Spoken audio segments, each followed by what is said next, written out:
आपको माहौल सबसे पहले रंजीत जी दिखाता हूं और बीजेपी हेडक्वार्टर में जिस तरीके का जनादेश हरियाणा में मिला उसका जश्न किस तरीके से है।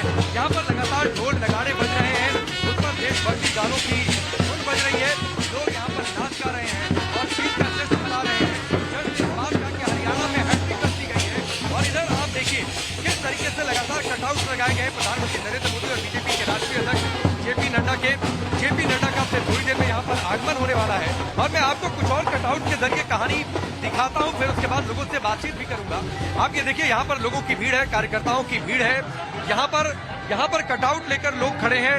Modi is the boss, Modi is the boss. और चुनावों में किस तरीके से साबित हुआ ये कटआउट लेकर। और उसके बाद ये मंच की तस्वीर है जहां पर अब से थोड़ी देर बाद प्रधानमंत्री मोदी जब आ जाएंगे तो उनका संबोधन होगा। कार्यकर्ताओं की भीड़ है, बीजेपी का झंडा हाथ में लेकर। आप लोग कितने उत्साहित हैं इस जीत से? कितने उत्साहित हैं इस जीत से? अरे भाई साहब बहुत खुशी है, हमारी हरियाणा में सरकार बनी है, तीसरी बार सरकार बनी है, अभी दिल्ली में भी सरकार बनेगी और अभी बहुमत से प्रचंड बहुमत। मैं कुछ और तस्वीरें दिखाता हूँ, मैं कुछ और तस्वीरें दिखाता हूँ। ये कितनी बड़ी जीत भारतीय जनता पार्टी के लिए हरियाणा में हैट्रिक की। मैं हरियाणा से आता हूँ, भारतीय जनता पार्टी की एक ऐतिहासिक जीत है और मैं भरोसा और विश्वास दिला रहा हूँ आदरणीय नायब सिंह सैनी के नेतृत्व में जो कल्याणकारी योजनाएं चल रही धरातल पाई है, निश्चित तौर पर ऐतिहासिक जीत है। लेकिन यहाँ पर आप देखिए कहाँ से आगमन होगा, लगातार बैंड बाजे। यहाँ पर आप लोग हमेशा आते रहते हैं बीजेपी दफ्तर पर, इस तरीके का माहौल हर बार आते हैं, जब भी भाजपा जीतती है हम खुशी में आते हैं। आज जीत के लिए खास तौर पर ठीक है, आप लोगों ने तैयार की है। ठीक है राकेश, हम आपके पास फिर से आएंगे और दिखाएंगे कि किस तरीके से बीजेपी हेडक्वार्टर पर लोग बहुत खुश हैं, कार्यकर्ताओं में एक जश्न का माहौल है, इसमें तो वो दिखाई दे ही रहा है। एक बार जरा रंजीता का रुख करते हैं। इसके ठीक उलट अभी कांग्रेस मुख्यालय या यूं कहें कि कांग्रेस के सारे दफ्तरों पे एक माहौल जो है उदासी का माहौल होगा निश्चित रूप से। लेकिन उदासी का माहौल तो होगा ही, साथ साथ ये भी होगा कि मन में चल रहा होगा कि आखिर ऐसा क्या हुआ कि सारे कयास, सारे अनुमान, सारे एग्जिट पोल सब फेल हो गए। रंजीता, क्या लग रहा है आपको, कांग्रेस के लोग क्या कह रहे हैं?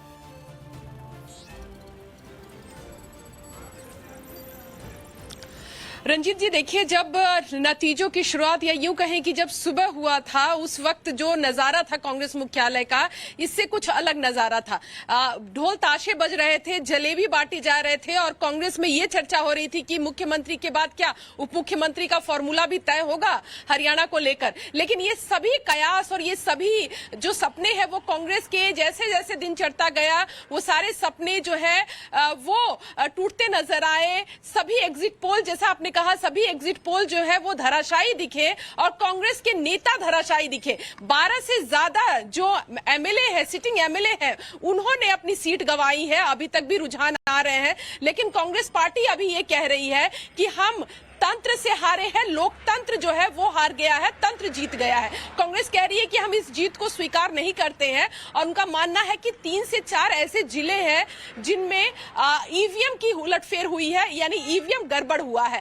पवन खेड़ा जो कांग्रेस के कम्युनिकेशन विभाग के चेयरमैन है, उनका कहना था, आज जब उन्होंने प्रेस कॉन्फ्रेंस किया तो उन्होंने कहा कि ईवीएम 99% तक जिसकी बैटरी थी वहां कांग्रेस हारी है और वो ईवीएम जो 70 और 60% बैटरी पर थी वहां कांग्रेस जीत रही थी। तो ये सिर्फ एक इत्तेफाक नहीं हो सकता, ये साजिश है और इसको लेकर कांग्रेस चुनाव आयोग जाएगी। यही बात कहीं न कहीं जो है भूपिंदर सिंह हुड्डा कह रहे हैं। तमाम चीजें हैं, लेकिन जो अंदर खाने बात है वो ये जो कांग्रेस नहीं चाहती थी, एक बार फिर हरियाणा में वही हुआ। जाट और नॉन जाट की लड़ाई हुई।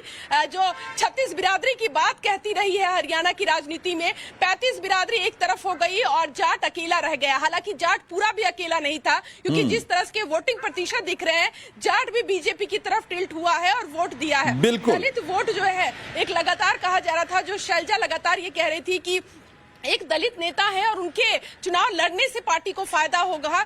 देखना होगा कि कुमारी शैलजा जितना मुखर होकर चुनाव के वक्त कह रही थी, नतीजों के बाद वो क्या कहती है। आज भी जब हमने उनसे बात की तो वो लगातार यही कहती नजर आई कि नतीजों में कुछ तब्दीलियां आएंगी, लेकिन तब्दीलियां कुछ दिखी नहीं। सबसे ज्यादा जाट उम्मीदवार उतारने के बावजूद भी कांग्रेस वही की वही खड़ी है और तीसरी बार सत्ता से बिल्कुल जो है तो जो जाट बहुल इलाके जो कि कांग्रेस की जेब में बताए बताए जा रहे थे रंजीता, वहां का हाल ये है कि बांगड़ बेल्ट जो कि जाट बहुल इलाका माना जाता है, वहां 5 सीटें, नई सीटें 5 मिली हैं बीजेपी को, और जो देशवाल बेल्ट है वहां पर 4 नई सीटें मिली हैं बीजेपी को। यह बताता है कि भाई जाटों को लेकर बहुत जबरदस्त मिसकैलकुलेशन हुआ है कांग्रेस की तरफ से।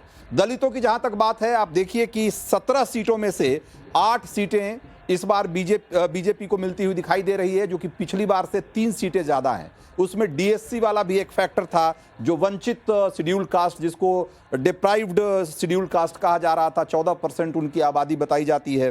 तो ये सब बहुत सारे फैक्टर्स थे। निश्चित रूप से बीजेपी, हालांकि ये बात भी सच है कि बीजेपी को भी इस तरह की या इतनी बड़ी जीत की उम्मीद नहीं थी जितनी बड़ी जीत बीजेपी को हासिल हुई है हरियाणा में, और इसीलिए जीत का जो जश्न है उसमें जोश कुछ ज़्यादा ही दिखाई दे रहा है। तो इस पर चर्चा, परिचर्चा और इसका विश्लेषण का दौर अभी आने वाले दिनों में भी जारी रहेगा, लेकिन देश का मूड मीटर में बात यहीं खत्म करते